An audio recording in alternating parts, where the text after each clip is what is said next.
बेटी के जन्म के लिए भगवान किस घर को चुनते हैं? वह कौन सा घर है जिसके घर में बेटी का जन्म होता है?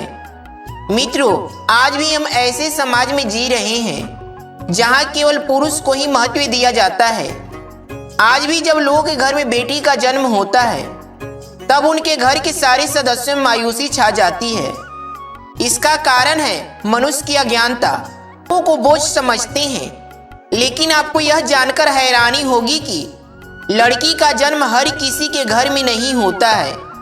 लड़की का जन्म उसी के घर में होता है जो भाग्यशाली होते हैं और अपने पूर्व जन्मों में बहुत सारे पुण्य का काम किए होते हैं। आज के इस वीडियो में हम जानेंगे कि भगवान लड़की को जन्म देने के लिए किसके घर का चुनाव करते हैं और वह कौन सा पुण्य कर्म है जिसको करने से मनुष्य के घर में पुत्री का जन्म होता है। हमारे इतिहास में वर्णित ऐसे कई बातें बताएंगे जिसे साबित हो जाएगा कि बेटी का जन्म बोझ नहीं सौभाग्य होता है। तो आप हमारी इस वीडियो में अंत तक जरूर बने रहिए। महाभारत में वर्णित है कि एक दिन भगवान श्री कृष्ण से अर्जुन पूछते हैं कि हे माधव, किन कर्मों के कारण किसी के घर में पुत्री धन की प्राप्ति होती है, अर्थात कैसे घरों में बेटियों का जन्म होता है। तब भगवान श्री कृष्ण अर्जुन से कहते हैं, हे पार्थ, अगर किसी के घर में बेटे भाग्य से होते हैं तो बेटियां सौभाग्य से होती है, और जो भी स्त्रियां या पुरुष अपने पूर्व जन्म में बहुत सारा पुण्य कार्य किए होते हैं उन्हीं के यहाँ बेटी का जन्म होता है। उन्हें ही एक बेटी के माता पिता होने के सौभाग्य प्राप्त होते हैं। इतना ही नहीं, बेटियों के जन्म के लिए उन्हीं घरों को चुना जाता है जो बेटियों को भार सहन कर सके, क्योंकि तीनों लोकों में स्त्री अर्थात बेटियां ही ऐसी होती है जिसका भार हर कोई सहन नहीं कर सकता। वो बेटियां ही होती है जो घर वालों और अपनों के लिए अपना हर खुशी नौछावर कर देती है। अर्जुन, लेकिन जिस दिन इस सृष्टि में बेटियों का जन्म लेना रुक जाएगा उस दिन सृष्टि भी ठहर जाएगी और उस दिन इस सृष्टि का अंत हो जाएगा। मित्रों, भगवान श्री कृष्ण के इन बातों पर गौर किया जाए तो उनका कहा बिल्कुल ही सही है, क्योंकि अगर इस सृष्टि में बेटियां नहीं होगी तो किसी का भी वंश आगे नहीं बढ़ सकता। आपने भी कई लोगों के कहते हुए जरूर सुना होगा कि जिस घर में बेटी का जन्म होता है वो घर स्वर्ग के समान होता है, क्योंकि बेटा तो केवल एक कुल में रोशन करता है लेकिन बेटियां दो कुलों को रोशन करती है।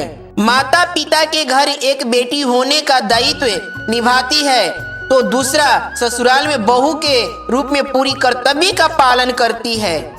दोस्तों, आजकल आप सुनते ही होंगे कि बेटियां या परिवार में किसी की मृत्यु हो जाने पर उनका पिंडदान नहीं कर सकती, लेकिन यह बिल्कुल भी सही नहीं है, क्योंकि रामायण में बताया गया है कि प्रभु श्री राम के पिता राजा दशरथ की जब मृत्यु हो गई तब माता सीता ने अर्थात उनका बहू ने ही पिंडदान किया था, जिसे उन्हें इस जन्म में मरण के चक्कर से मुक्ति मिल गई थी। इतना ही नहीं, हिंदू धर्म के शास्त्रों में बताया गया है कि बेटियां ही अपने माता पिता के नाम का पिंडदान कर सकती है। वही अगर ससुराल पक्ष में कोई पुत्र नहीं है तो इस स्थिति में बहू पिंडदान कर सकती है। इसलिए मित्रों, वो लोग बहुत किस्मत वाले मानी जाती हैं जिनके घर एक बेटी का जन्म होता है। वही वो प्रबल किस्मत के होते हैं जिनके घर एक से ज्यादा बेटियां जन्म लेती है। शायद यही कारण है कि बेटियों को लक्ष्मी का दर्जा दिया गया है। बहुत से लोगों की सोच होती है कि बेटी है तो बिना समय गंवाए और पढ़ाई में बिना पैसे खर्च किए जल्द से जल्द शादी कर दो, लेकिन यह छोटी सी सोच बेटी के भविष्य को बर्बाद कर देती है। जरा सोच कर देखिए, एक बच्चे के मन में कितने सपने होते हैं। उसे कुछ हासिल करना होता है, उसे कुछ बनना है, लेकिन केवल यह अपने सपने सपने बनकर रह जाते हैं। इसलिए अपनी बेटियों के सपने पूरा करें, उन्हें जीवन में हर वो खुशी दे जो उन्हें मिलनी चाहिए। एक बेटे से ज्यादा बेटी हमेशा अपने माता पिता के लिए सोचती है। माता पिता को प्यार और अपनापन केवल बेटी ही दिखा सकती है। बेटी के जन्म को एक जश्न की तरह मनानी चाहिए। माता पिता को हमेशा बेटियों को एहसास दिलाना चाहिए कि वह कितनी खास है। मित्रों, कभी भी बेटी माँ बाप पर बोझ नहीं होती है। वह सिर्फ अपनी और अपने परिवार की किस्मत बनाने के लिए जन्म लेती है। कई लोग कहते हैं कि हिंदू इतिहास में लड़कियों का महत्व नहीं है। धन की देवी लक्ष्मी हो या दुर्गा हो, काली हो, नारी सर्वस्व पूजी जाती है। दोस्तों, कहते हैं हमारी लड़कियां लड़कों से कम नहीं है। यह बात इतिहास में भी मिलता है। वशिष्ठ जी की पत्नी अरुंधति ने वरुण और अरुण देव को ब्रह्मा देव का ज्ञान दिया था। सभी धनुधर की भांति द्रौपदी भी शास्त्र विद्या जानती थी। महाभारत में वर्णित है कि द्रौपदी अर्थशास्त्री थी और युधिष्ठिर के राज्य काज में सहयोग करती थी।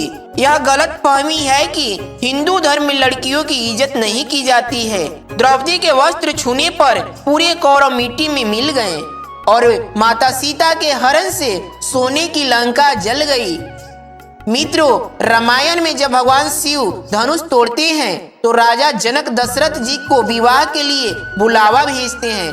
दशरथ जी आकर जनक जी को प्रणाम करते हैं। वैसे तो दूल्हे के पिता को नमस्कार नहीं करना चाहिए, इसलिए जब जनक जी माना करते हैं कि आप दूल्हे वाले हैं, आप बड़े हैं, तब दशरथ जी कहते हैं कि बड़े तो आप हुए, क्योंकि आप दाता हैं और मैं याचक हूँ।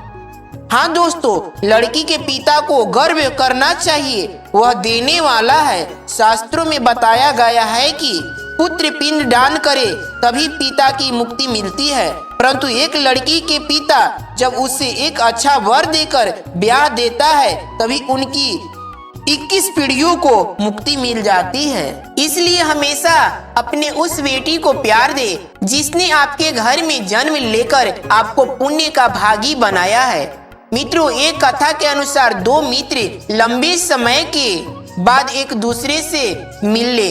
एक दोस्त ने दूसरे से उसका हाल पूछा तो जवाब में उसने कहा, मेरे हाल तो एकदम मस्त है और हो भी क्यों ना मेरे 2 बेटे जो हैं।